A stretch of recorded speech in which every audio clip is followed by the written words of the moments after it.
And good evening, and thank you so much for watching Denver 7. I'm Ann Trujillo. And I'm Shannon Ogden.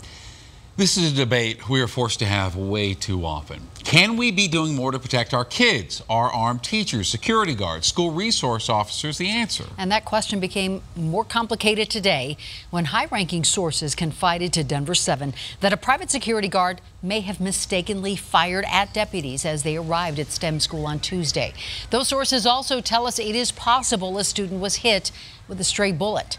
An attorney for that guard admitted today it was a confusing situation, but denied that his client added to the chaos. Whether my client fired his weapon at a child, I don't think that occurred. I have no information that happened, and I have no reason to believe that happened. The company that employs the guard is not naming him, but says he's a Marine Corps veteran who spent 4 years with the Jefferson County Sheriff's Office.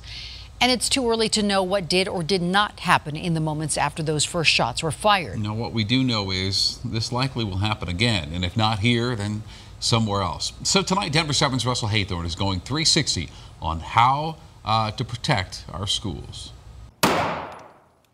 Guns are without question a part of our culture, but do they belong in our schools at any level? I just don't think adding to more guns is a good idea. And I have a teacher who's qualified, an ex-Marine, an ex-law enforcement officer. Why aren't they allowed to have a firearm to protect their students? We're going 360, starting with former state rep Jim Kerr. His children went to Columbine. He was in office during Deer Creek, and he says you can't legislate madness. How do you legislate somebody who's determined to destroy others? Kerr is a firm believer in armed deputies at every school, and he says we must find the resources to make it happen. I think it should be budgeted, and I think it should be a consideration. What's the most valuable thing that we have is our children.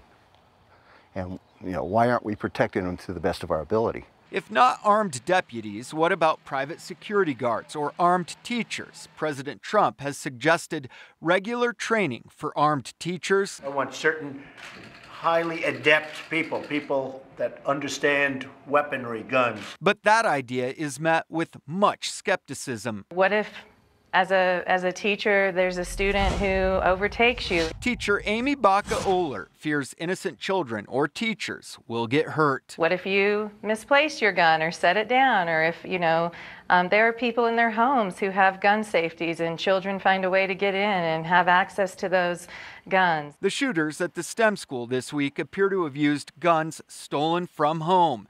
They met their match in other heroic students willing to fight back. Those young men were just incredibly courageous. If you think back to what happened on Flight 93, it's time to fight back. But no one wants that to be the new normal. There's not a person in this country that doesn't want this stuff to go away, to end. Dave Walcher was the incident commander during Columbine. There has to be better methods to intervene at an earlier point in time. Countries like New Zealand have acted swiftly. They banned assault weapons after a shooting just 2 months ago, and it's now law. But in America, most acknowledge that's easier said than done. I can see both sides of it. Some teachers, who are also parents, are conflicted. And I wouldn't want to be forced to be armed as a teacher, but then you have your kids there. We're on the right side.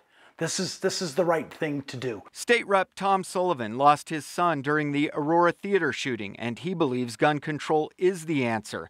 After this week's shooting, Sullivan offers a grim reality. Mom and Dad, you need to begin to realize it's going to happen at your school, at your theater, at your church or synagogue. It's going to happen. The solution is have people who are very well trained, armed, and are willing to protect others. But the cost of armed deputies and metal detectors at every school have long been the hang-up for school administrators. If I'm responsible for increasing achievement scores on tests, while I also have to talk about hiring SROs to protect schools, there's competing interests there. They're both important, they're both critical, but there's only so much money that I have to do that. And that's the biggest conversation we need to have. Russell Haythorne, Denver 7. And as always, we want to hear from you, and not just if you agree or disagree with more armed security. If you have a perspective maybe you think we missed, or something else entirely you want us to consider, please email us 360@thedenverchannel.com.